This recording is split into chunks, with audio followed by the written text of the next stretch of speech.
So hello student, कैसे हो आप सब? आई होप आप सब ठीक हो गए। तो स्टूडेंट, इस वीडियो में मैं आप लोग से एक बहुत इंपॉर्टेंट टॉपिक पे बात करने वाला हूँ, जो कि बहुत सारे बच्चे फेस करते होंगे अटेंडेंस को लेके। अटेंडेंस का क्या सीन है आप लोग को अच्छे से पता है। जंजीड़ी हो, लांडरा हो या सीयू हो, कोई भी कैंपस हो या फिर एलपीयू हो या फिर चितकारा हो, सब पे अटेंडेंस का क्या सीन है आप लोग को पता है। आप लोग रेगुलर क्लासेस करते हो, अटेंडेंस बहुत धीरे धीरे बढ़ता है। और अगर एक दिन में हम लोग क्लासेस ना करें तो जो हमारा अटेंडेंस है प्रॉपर एकदम घटने लगता है, स्पीड से घटने लगता है। तो आज उसी टॉपिक पे हम लोग बात करने वाले हैं यहाँ पे।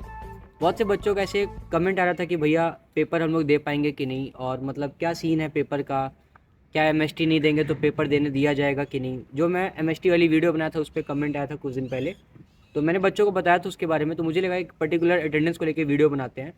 तो देखो होता क्या है ना कि जो आपका 2 एमएसटी है, उन 2 एमएसटी में से किसी एक एमएसटी को देना पड़ता है प्रॉपर।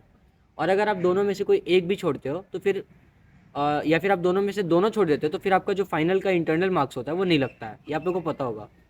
और फाइनल में बैठने के लिए आप लोगों को पता होगा कि 75% अटेंडेंस किसी भी कॉलेज में मतलब मिनिमम चाहिए होता है, मैंडेटरी होती है। ये तो चीज़ें जो कॉलेज वाले बोलते हैं स्टार्टिंग से, जो हम सुनते आ रहे हैं।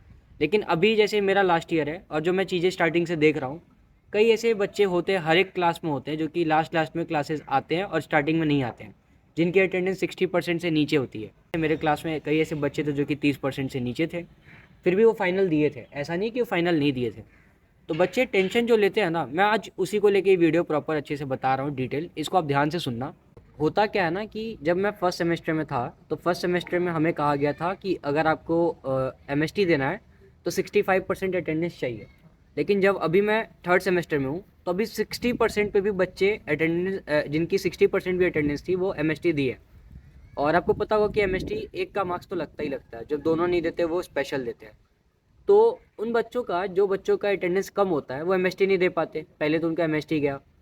अब उनके लिए क्या होता है कि कुछ दिन की रेमेडियल क्लासेस लगती है, जो कि रेमेडियल क्लासेस लगती है फाइनल से पहले, जो कि 1 वीक के लिए लगती है। 1 वीक में वो उन बच्चों को उसमें 70% अटेंडेंस मेंटेन करना पड़ता है। मान लो अगर 1 वीक का क्लास है, यानी 5 दिन के आसपास क्लास होगा ना।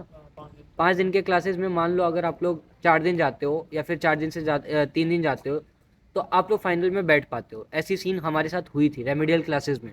लेकिन अभी तक रेमेडियल क्लासेस को लेकर कोई मैसेज हमें नहीं आया है। लेकिन बहुत सारे कॉलेज में ऐसा होता होगा कि रेमेडियल क्लासेस करवाते होंगे, जैसे हमारा सीजीसी में होता है, लांड्रा हो या जंजेडी हो, दोनों कैंपस में होता है। फिर उनको फाइनल में बैठने दिया जाता है। या फिर एक सीन और क्या हो सकता है कि अगर आप लोग का अटेंडेंस कम है, आप लोग एमएसटी नहीं दे पाए, आप लोग फाइनल देने के लिए आप लोग मतलब आप फॉर्म वॉर्म भर दिए, सब कुछ हो गया, फिर पता चलता है आपका अटेंडेंस कम है, तो वैसे में आपको मेडिकल देना पड़ता है। कई ऐसे कॉलेज जो मेडिकल कंसिडर करते हैं, कई ऐसे कॉलेज जो मेडिकल कंसिडर नहीं करती है। तो हमारा कॉलेज मेडिकल कंसिडर करता है। आप लोग मेडिकल दे सकते हो, आप लोग बता सकते हो क्या सीन है नहीं है, अगर ऐसा कुछ इशू है। और अगर फिर भी अगर आपके पास ऐसा कुछ नहीं है, तो आप लोग एचओडी के पास जाओ, आप लोग डीन के पास जाओ, सबके पास जाके आप लोग एप्लीकेशन लिख के परमिशन लो, उसमें मेंशन करो आप लोग क्यों क्लासेस नहीं आए। अगर कंसिडर करने लायक रीज़न हुआ तो कंसिडर किया जाएगा, आप लोग पेपर दोगे। चाहे आपकी अटेंडेंस 30% हो या 40% हो या 50 हो, कोई मैटर नहीं करता वहाँ पे। अगर डीन परमिशन दे रहे हैं, आपके आपके एचओडी दे रहे हैं, तब आप लोग पेपर दोगे। तो मेरा ये वीडियो बनाने का ये मतलब था कि मैं आपको बता दूं कि आगे आप लोग को क्या प्रॉब्लम होने वाला है। क्योंकि जो नए बच्चे उनके साथ ये प्रॉब्लम ज़्यादा होने वाली है। एक साल तो उनके अटेंडेंस को लेकर बहुत परेशान, मतलब बहुत परेशानी होने वाली है। जो हमें हुई है वो सारी चीज़ें आप लोग को भी होने वाली है। मेरा ये बोलने का मतलब है कि जो फर्स्ट सेमेस्टर के बच्चे हैं उनका 75% अटेंडेंस तो चाहिए ही चाहिए। जिनका 75 नहीं हो पाता है वो उनको फाइनल देने से कहीं ना कहीं रोकते हैं। फिर वो सारी प्रोसीजर करते हैं, चाहे वो मेडिकल वाला हो, परमिशन वाला हो, एप्लीकेशन लिख के, वो सारी चीज़ें उनको करना पड़ता है, या रेमीडियल हो।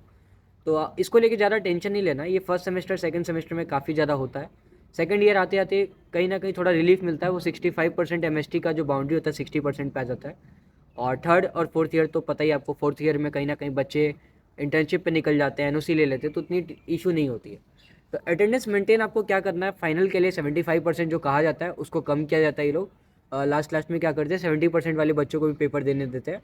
और जो एमएसटी वाले वो 65 भी है तो चलो कोई बात नहीं, 60 पे भी दे देते हैं। तो इतना टेंशन नहीं लेना है बच्चों को। और अटेंडेंस क्या यार, आप लोग मेंटेन रखो। आप लोग को भी पता है कि बढ़ता बहुत मुश्किल से, घटता बहुत तेज़ी से है।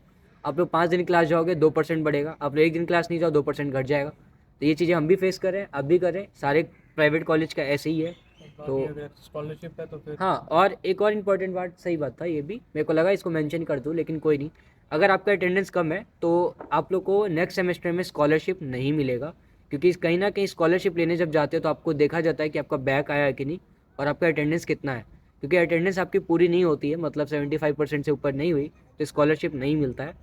जो स्कॉलरशिप आप लोग को स्टार्टिंग में मिला होगा, जोश वाला हो या फिर तुम जो अपना क्या फ्रेशर बच्चे क्या दिए थे अभी, CU CET। हाँ, हम तो जोश दिए थे हमारे टाइम में, अभी CU CET है। तो वो स्कॉलरशिप लेने के लिए भी अटेंडेंस काफ़ी मैंडेटरी चाहिए होती है। सो आई होप आप लोग को ये वीडियो सही लगा होगा। और कोई इशू हो आप कमेंट सेक्शन में पूछ लेना, फिर उसमें रिप्लाई दे दूँगा। मिलते हैं नेक्स्ट वीडियो में, तब तक के लिए गुड बाय।